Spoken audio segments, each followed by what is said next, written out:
All right, guys, it is day 18.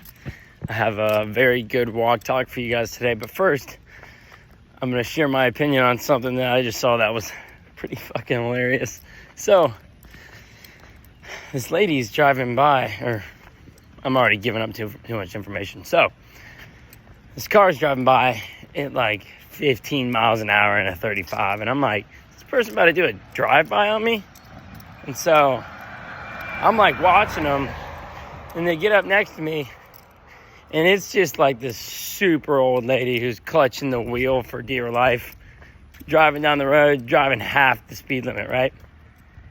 And so, I don't think geriatrics should be allowed to drive. I think once you hit a certain age, I think there should be like public transportation for you. I don't think you should be allowed to drive.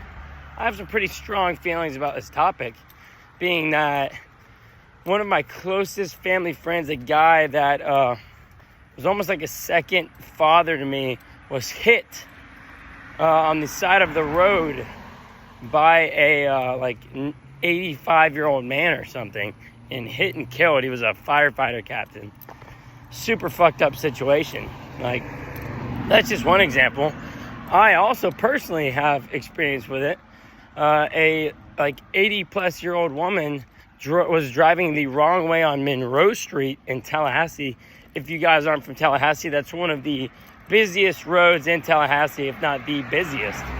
She was driving the wrong way down Monroe Street and got in a head-on collision, which I was 4 cars back, and I ended up hitting the person in front of me, and that woman actually sued my insurance for $25,000. And because of that, Florida being a no-fault state, I was paying $700 for insurance for like 2 years. So, I've been fucked over personally by geriatrics behind the wheel. So, you guys comment and let me know your opinion. But they at least need to do like driving tests once you hit a certain age or something. But because this shit is ridiculous. Anyways, on to the real topic of today. So, today I'm going to be talking about the most powerful word in any language, and that is the word no. Yeah, guys, no. So, I'll give you all a little story. So yesterday I was at the baby shower, as you guys know if you're following along, and I said that I was not going to be drinking or smoking anything on this program. I said that on day one. I said I will not smoke any cigars, because I do like cigars. I will not smoke any pot, any nicotine of any sort. I will not do anything. Dip, whatever. Nothing is going in this body for 75 days, essentially. Besides water and gains. So yesterday, my buddy's like, you want a beer? I was like, nah, I'm good. Grab a water. And I've been doing these programs for a while, so my buddies kind of get it. They know. They're like, oh yeah, I forgot, yeah. But then my buddy's like, hey, well, dude, shit, I brought cigars, man. Perfect. And man, my mouth was watering. I wanted that cigar so bad. But that was for a brief moment in my brain, And I said, nah, man, I'm sorry. Not really sorry. Just no. I was like, no, can't, got something I'm doing. And he, starts arguing. This is a good buddy of mine. He's like, are you kidding me, dude? Like, that is not fucking with your mind. I said, it's not, but I'm a man of my word. And I said I wasn't going to smoke anything. And I would have been letting you guys down. I would have been letting anyone down. I would have been letting myself down, most importantly, if I had smoked that cigar. So I said no. I said I wasn't going to do it, and I'm not. It's that simple. And you guys need to take that and apply that. There's a lot of people, whenever things aren't going the way you want them to go, it's because you're having a hard time saying no to the things that you know are getting in your way, but you're choosing to let them slide. So, like that quote I shared with y'all the other day, Alexander the Great said, I am not afraid of an army of lions led by a sheep. I'm afraid of an army of sheep led by a lion. So be that lion, guys. Stand for something. Stand for something with a no deviation, no exception, no negotiation mindset. When you say you're going to do something, do it. And don't be scared to say no, whether it's to your girlfriend, your loved ones, your best friends, to strangers. No is going to be the most powerful word in your vocabulary, and it is going to shape your life exactly how you want it to be shaped. So think on that, guys. All right, guys, look who is back from vacation. Today we're going to be making a little bit of picadillo. It's going to have my own little spin on it, so all you Cubans out there, don't be like, oh my God, he's not making it to the recipe. It's pretty much there, all right, guys? So picadillo is a ground beef, almost like stew type of recipe. You're going to need some pretty simple stuff to make it. You got a couple potatoes here. You got an onion, some garlic. I was already going to have to cut up all this stuff, and I don't want to cut up anymore, so I went and got the carrot chips already cut up. Easy peasy. Couple seasonings. It said some sort of green bean to put in there, but I did sweet peas. So when we put some sweet peas, some olives, that's how you know it's Spanish. You got some olives in there, pitted, a little bit of crushed tomatoes, and some bone broth. I got a mixture of chicken, beef, and turkey. Should be pretty tasty. So, all right, guys, remember, always sharpen your knives, onions, everything cubed up to pretty similar sizes. You know, you want a nice even bite. You don't want shit being different bite. I got some garlic in here. Let me show y'all. I got garlic, butter, and some olive oil in the pan and already working.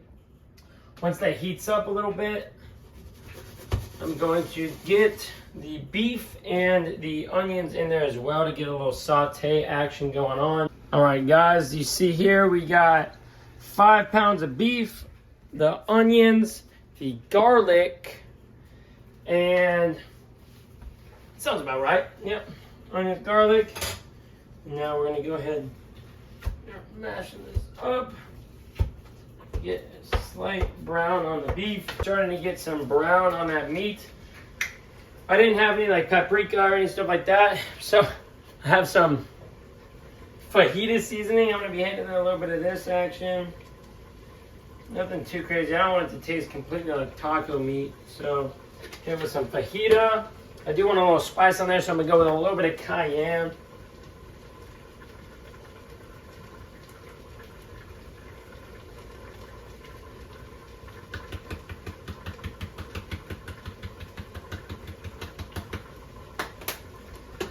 Cayenne, and of course some pink Himalayan.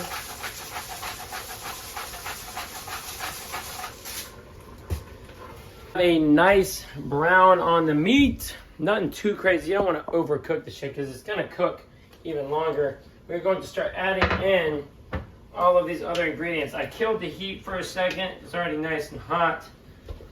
So the heat is off at the moment, but it is still warm. I'm going to start adding in all of these potatoes.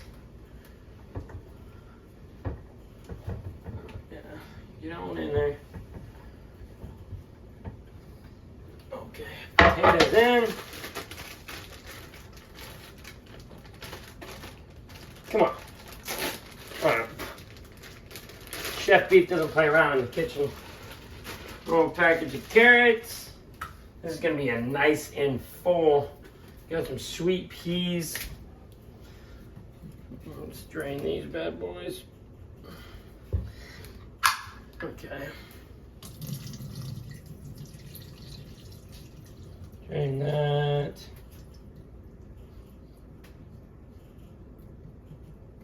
Okay. One thing of peas drained.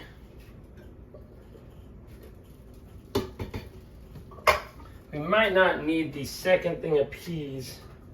I just didn't want to have not enough, so I got 2 containers. The olives, some pitted green olives, Drain the olive juice.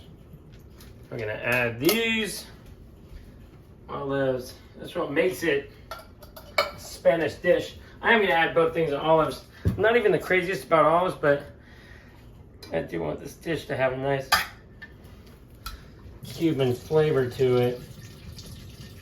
So I'm gonna add 2 containers of the olives. Boom! Those are in there.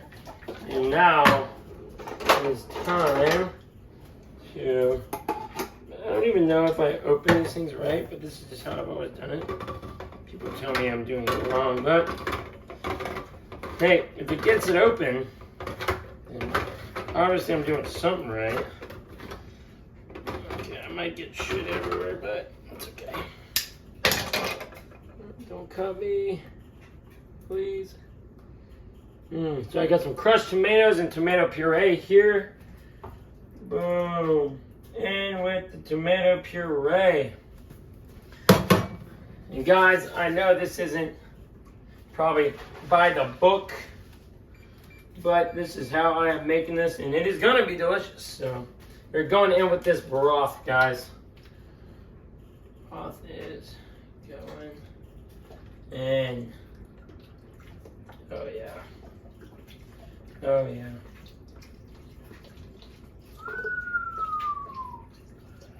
Okay. And you know what, guys? I don't want to skimp on any ingredients. These are this other can of peas is going in there. I don't give a shit. I bought them. I'm not going to use them for anything else. The peas are in. Okay.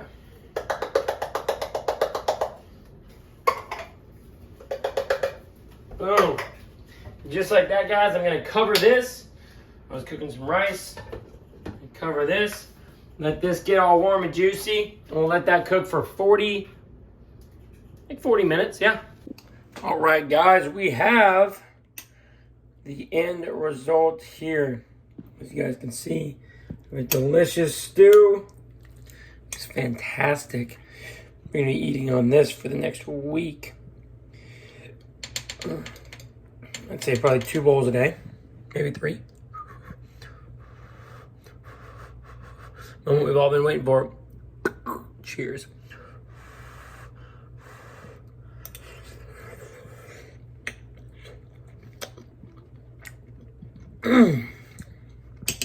Oh, as Dave Portnoy would say, I just burnt my face off. But let's get all of them. Let's get it all.